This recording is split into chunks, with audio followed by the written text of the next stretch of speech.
Now, when I made my Father of All review, it was kind of with a nod and a wink. Now, don't get me wrong, because I still fucking despise that album, but it was all kind of funny to me. The boomer marketing, the rumors that the record was actually a contractual obligation, and the lengths some Green Day stands went on to defend that fucking piece of shit, I found it all pretty humorous. But with Ozzy, it's way different. From his worsening health to his Parkinson's diagnosis, which is why he had to cancel and reschedule so many shows on his now second farewell tour, which is actually something I was affected by because I was supposed to see him last year headline Download Festival. His wife basically making him tour until he croaks on stage. He loves to perform. It is the air that he breathes, and this is the longest he's ever been home.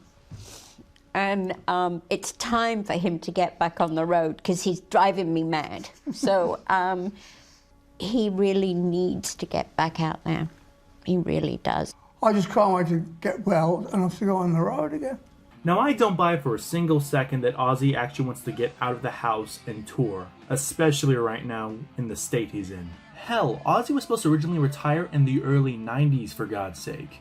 Now, sure, he was still addicted to drugs and alcohol and such, but he's still in decent enough shape to tour at that point. Honestly, it's really reminiscent of Lemmy's final years, now that I think about it. Lemmy's final days were reaped with cancelled shows and noticeable worsening health. Both Ozzy and Lemmy were known as living legends who did every kind of substance under the sun, yet despite all known laws of the universe, were both somehow still alive. That was, however, until December of 2015. I remember clearly, I woke up to a text from my at-the-time girlfriend telling me Lemmy died. And fun fact, she was the same person who informed me of Bowie's death as well. He passed 4 days after his 70th birthday of cancer, a diagnosis he had only found out about 2 days prior. Everyone I knew, including myself, was in shock, but looking back, we probably shouldn't have. Near the end, he was very frail, his speaking voice was very weak, on stage he looked as if he was in pain, and he was hospitalized only 3 months before his death. You cannot deny the similarities here. Now look, I hope I'm wrong. I hope Ozzy outlives all of us, but he's not in decent shape. Let's be realistic here. Just listen to him try and speak nowadays. I'm no good with secrets. I cannot walk around with it anymore. Because it's like I'm running out of excuses, you know.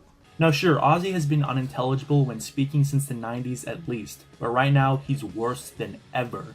And he's admitted that because of his health, he's just not happy at the moment. And that's fucking sad. Let this man rest. Let him retire. He's given us 50 years of his life. Is that not enough? And on top of all the pandemonium going on with Ozzy's health, it was announced that he was going to appear on a Post Malone song featuring Travis Scott. And now, I'll be honest, I have been avoiding this album's singles like the fucking plague until the album's release date. Especially this song. On top of this, I don't care for Post Malone, I don't care for Travis Scott, and I haven't even liked a full Ozzy album since The Ultimate Sin in 1986. So it kinda goes without saying that I probably wasn't going to enjoy it. But, a few months ago while I was at work, someone had their Spotify hooked up to the speakers, and so we're just listening to a bunch of random music. And the Post Malone and Ozzy song actually came up on someone's playlist or something. And I even asked my coworker, "Yo dude, what the fuck is this?" "Oh, it's a new Post Malone song with Ozzy Osbourne." Oh. So whether I liked it or not, at that moment I was listening to the new song. And honestly, it wasn't the worst thing I ever heard.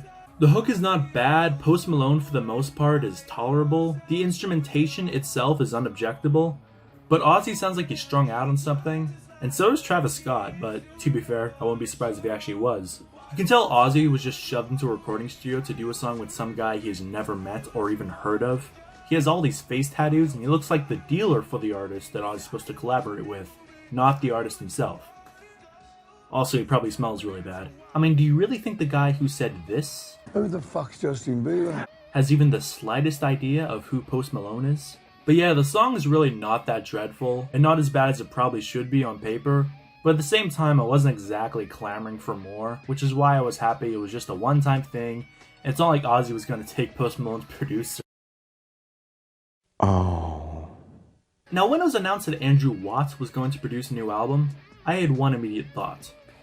Wait, who? Well, after a quick Wikipedia search, I can say is, why the fuck is this guy producing Ozzy fucking Osbourne, the Prince of Darkness himself? This is a man who is a founding father of not just one of the greatest bands to ever exist, but he's also one of the founding fathers to an entire genre of music. Not everyone can say that. So why the fuck is one of his albums being produced by the guy who had a hand in fucking this? Cause I don't really like myself without you. Every song I sing is still about you. Not only is he producing, but he's also playing keyboards, has an active hand in the songwriting process, and he's also the guitar player on this album. And think about for a second about all the great guitar players Ozzy has worked with over the years.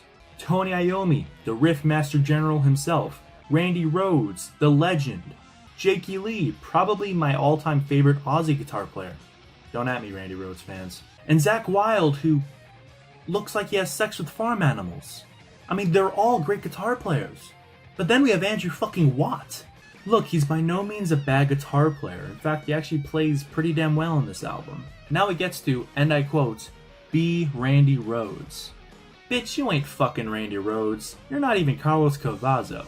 Then rounding out the lineup, we have Duff Mckagan on bass and Chad Smith on drums, which is really fucking weird. And I say this with all due respect, but they're kind of odd choices. Chad Smith is a great drummer, and he's one of the only good things about the Red Hot Chili Peppers, if you ask me. And Duff laid down the groove to GNR's classic album, Appetite for Destruction. But on this album, they don't stand out at all. They could have used any unknown rhythm section for this album, and no one would have noticed. Which goes into my next point of how they didn't even think about getting anyone from Ozzy's solo band. Zakk Wylde recently came back to the mothership, and he hasn't played on an Ozzy album since Black Rain 13 years ago.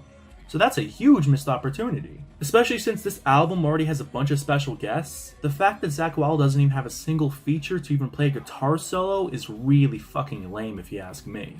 And all of the other members in Ozzy's band have all been with him for at least a decade at this point. So if that isn't just blatant disrespect, I don't know what is. So enough of the beating around the bush, let's get into the songs themselves. Let's get into the first track, Straight to Hell. The first thing I noticed was how weak Ozzy's vocals sound. Even with the double tracking, even with the studio magic, it doesn't sound very good at all on this entire album. The days of Sabotage and Ozzy being able to really sing a tune are long behind us. And Ozzy's had this really bad auto-tuned overprocessed voice since the early 2000s, so I can't really say I'm surprised, but it seems like Ozzy's voice has deteriorated so much in the later years that even with all this studio magic, they can't even make it sound decent anymore. Now let's go back to Scream, his last solo album released about 10 years ago. He sounds way better and way more energetic. But here, he almost sounds bored. In those lyrics, I'll make you scream, I'll make you defecate. Wait, what?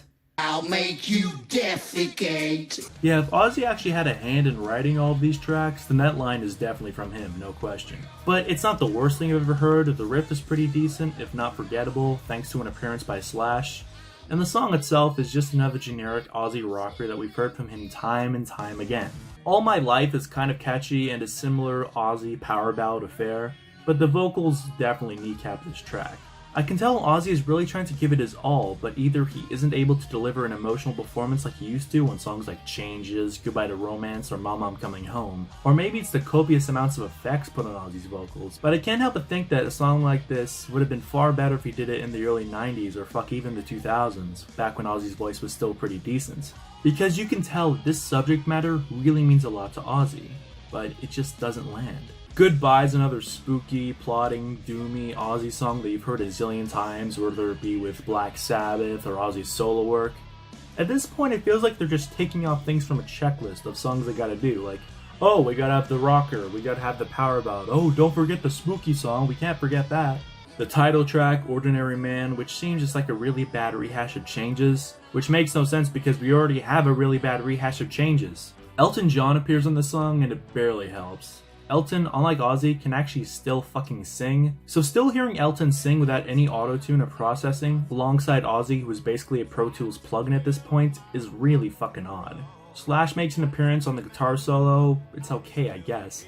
The existential lyrics are interesting, but Ozzy has already done stuff like this, and done it far better nearly 50 years ago on Changes, so just go listen to that, it's a much better song. Under the Graveyard was the first single, and like with so many other tracks, it's pretty mediocre musically. And if it were on a better album, it would be considered filler, but because it's on this album, it's the lead single. And the video is something a lot of people have been discussing as well, because it's about Ozzy being saved by Sharon. Now make no mistake, if it wasn't for her, Ozzy would have definitely croaked after he got kicked out of Sabbath, and because of her, he persevered and continued to make great music in his own name, and he eventually got clean. As much as I dislike Sharon Osbourne as a person, I cannot deny that. But the song still sucks though, fuck off. Eat Me is reminiscent of The Wizard because Ozzy's playing the harmonica on it, but he only plays it for like the first 20 seconds and then it never shows up again. I swear, this is just fucking member bears the album. Also, the music itself is stock and the lyrics are outright fucking stupid. Today's the End has a kind of catchy chorus, but everything else really falls flat with stock and boring riffs and melodies. Scary Little Green Men is definitely the best track we've heard so far. I mean, it's not spectacular by any means, but it actually has a decent groove, pretty good hooks, and some legitimately great riffs. Tom Morello plays the guitars on the song, and I have to say, he really does deliver. This is the only solo on the album I can differentiate from any other off the album. And Ozzy doesn't sound too bad on this track either. Not half bad, I must say. And Holy for Tonight is another ballad. Fucking Christ, to make it stop. It's a Raid is actually another pretty good track. Gee, I wonder why that is. And I'm not even really a fan of Tom Morello or Rage Against the Machine, but I'll be damned if he doesn't deliver. Fuck Andrew Watt, Ozzy should have just gotten Tom Morello to play guitar on this entire album. He's way fucking better at it. Even Post Malone can't fuck this song up. His performance is actually pretty damn good on this, I can't lie. Post's actual singing voice is not bad at all. Ozzy even yells some of his classic catchphrases that I'm sure you've heard in live performances. It's by no means my favorite Ozzy song ever or anything, but on this album it's a fucking masterpiece. But it's got a lot of energy, a great riff, and the performances are pretty damn good as well. But even then, it's not that good, it's just good in comparison to everything else. It's a dwarf among midgets.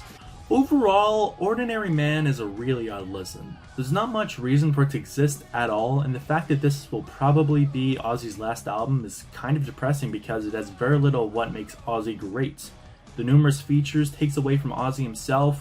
If there was going to be features, they could have at least gotten anybody from Black Sabbath, Jakey Lee, or at least Zakk Wylde to give the album a real sense of closure. And on top of everything, Ozzy's performance is really lacking, and honestly I think 13 would have been a better way to end Ozzy's career. Don't get me wrong, 13 is by no means great, and it's got a lot of problems, but it makes sense for Ozzy to end it where he started it. It makes everything come full circle. But is Ordinary Man an irredeemable piece of trash? No, not at all. It definitely has its highlights here or there, but it would be a real stretch to call it great or even good. For every one good thing this album does, it does 5 things wrong. I would say Ozzy deserves better, but frankly, he hasn't had the whiff of a decent record since the early 90s at least. And since this will probably be the last album we ever hear from Ozzy Osbourne, I can't help but feel sentimental about it.